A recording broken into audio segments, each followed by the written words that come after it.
I am Jeff Luther, and the host of your new favorite podcast, the Inspector Alliance.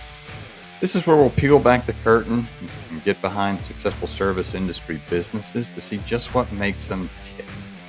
We're going to focus around the home inspection business. That's what I've built. I've owned it for a little over 20 years now. But we'll also include other service businesses that might parallel ours so we can learn more. And the more we know, the better off we are, right? We're back with another great episode of the Inspector Alliance. Again, I'm your host, Jeff Luther. I'm excited to be here. Getting into the business side of things again today. And I want to talk a little bit about marketing or promoting a business or a service. It comes in all shapes and sizes, right? It's easy to confuse marketing with PR, with advertising.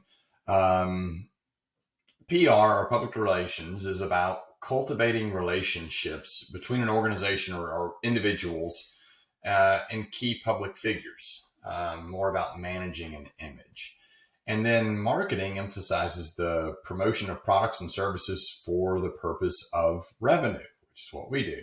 Advertising, and then is a communication tool used by marketers in order to get customers to act. So advertising like commercials or an ad that is placed for 50% off, something along those lines. What we're focused on here today is I want to talk about marketing, specifically what we call in my business or in my profession, pay to play marketing, and it's called that, and several others as well. This is significance in the relationship or referral arena. Being more specific, like with my business, real estate offices and vendors, real estate agents, they're big gatekeepers, right? Clients start with them because they know they need an agent, and they've established trust with an agent that maybe lives in their neighborhood or has sold or helped people buy homes in their neighborhood.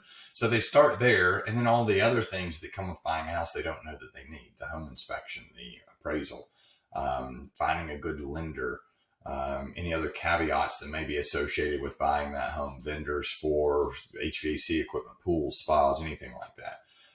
So the agent kind of leads the way around this whole transaction. So let's specifically address the pay to play to be a vendor in the real estate / home inspection scenario. Keller Williams is a really good example here. They have an excellent vendor program set up where you pay a certain dollar amount, and it varies. But you basically pay X dollars and you get so many speaking engagements a year, so many opportunities. Your name is put on a list. So if agents are going to look at a list for certain vendors for a certain product or service, your name will be put on there. You have access to the agents that are in the office. You get invites to special annual events, special occasions, like they may have their annual holiday party. You might get invited to that. Thanksgiving luncheon or dinner, you might get invited to that or get an opportunity to participate. You might be first to be asked to sponsor a special event. Like, let's say they decide to have a chili cook-off, or they decide to have a charity day. I think Red Day is one of the things that they do. And they might say, hey, we're going to work for Habitat for Humanity for the day, and we're going to need water. Would you like to supply the water? So you're first to get that sponsorship opportunity being the key word there. We'll talk more about that. And numerous benefits that you pay for. There was actually one that allowed access and use of their conference room in our Atlanta area, which I thought was pretty neat. I want to kind of sidebar here and tell you what the American Society of Home Inspectors, the way that they perceive this relationship. Here's what ASHI publishes on the topic. Inspectors shall avoid conflicts of interest or activities that compromise or appear to compromise professional independence, objectivity, or inspection integrity. Inspectors shall not directly or indirectly compensate realty agents or other parties having a financial interest in closing or settlement of real estate transactions for the referral of inspections or for inclusion on a list of recommended inspectors, preferred providers, or similar arrangements. Seems a little ridiculous to me, but no one asked me. And my explanation of all this will hopefully help you understand why I have the take that I do. Now, I suppose what we could do as inspectors, if we wanted to pay for the opportunity to work with an office, then we could just say, "Hey, keep me off the list." Then that way you wouldn't be on that list. But as we go through this, maybe we'll bridge that gap and we'll all see both sides. So a little more about pay to play. I'm a member of an entrepreneurs organization. We have about 18,000 members throughout the world. Minimum criteria to be in the group is you have to gross over $1 million in sales. You have to be the owner, the sole proprietor. You have to be the decision maker on anything big in the organization. We have something called Strategic Alliance Partnerships, or SAPs. They could pay anywhere from $10,000 to $25,000 annually to get in front of these entrepreneurs. And we have different chapters all over the globe. It's a great opportunity, but in that agreement that we have with our SAPs, there is a no solicitation clause. So why would they pay that? Why would they pay that high dollar amount to get in front of entrepreneurs when they have a no solicitation clause? They wouldn't be able to actually solicit. So we call it pay to play, right? Really what it is paying for opportunity. So back to how this works in the real estate world. We pay a fee for the opportunity to be a part of the agent's lives, right? Usually in the real estate world, it's anywhere from $500 to $5,000, and that's for the entire year. Each office will have tiers as well. It depends on the office size, depends on their productivity, depends on how much opportunity there actually is in that office and how much you're going to pay. What do they offer? We've talked about that. They offer opportunity. Really, that's basically it. Now let's specifically work the program. Okay. What we're doing as vendors is we're paying to get in front of folks, but that doesn't mean that you can speak, right? Just because I pay to get in front of a group of folks, it doesn't mean that I speak well. We're paying to go to a luncheon, but it doesn't mean that I'm able to make a connection. I may be socially awkward. I may have social anxiety. I may not like to speak to people.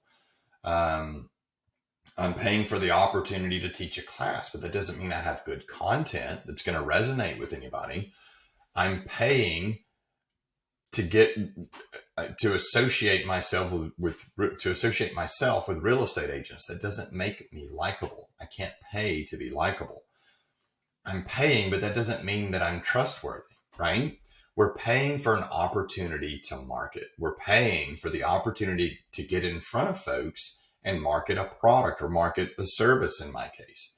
We're not paying for business. We're not paying for referrals. There's no obligation for anyone to work with our company. There's no obligation for anyone to even refer our company or suggest that their clients work with us.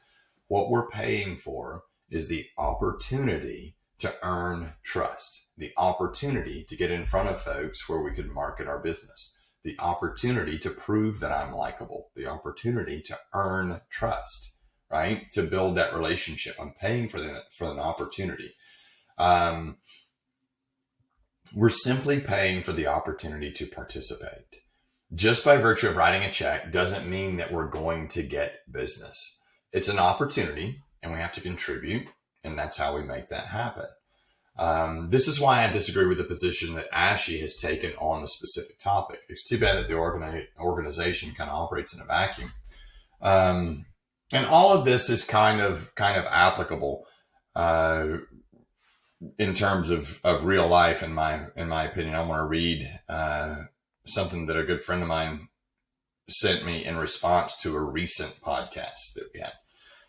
Hey, I was listening to one of your podcasts and you said to begin with the end in mind. That was one I was talking about, starting a business. And I thought about how that applies to my family. When I think about it like that, I can see the goal is to have these kids with great lives, great jobs, and then ultimately families of their own. That sort of makes all the day-to-day of feeding them healthy food, getting them to and from, helping them with sports, helping them with homework, getting all these things completed, all a little more important and a little more worth it. And really worth giving even more energy to. Just thought I'd pass that along. I hope all is well. So all of these things can apply, and just in as you listen to these podcasts, if you're out there thinking, well, I'm thinking about starting a business, but it's just too hard. If you're running a family, it's no different. All of these things apply. And just like here, just because the same applies, we're going to pay to play, right? So we're paying for the opportunity to get in front of agents and to market our service, to earn trust, to show that we're likable. That doesn't mean we're going to get business, but it's our choice to get out there and try to make it happen. Same applies in your personal life. Just because someone invites you to a party doesn't mean they're obligated for you to have a good time. That's your choice. So choose. Go to the party. Go have a good time. Make it happen. It's all up to you.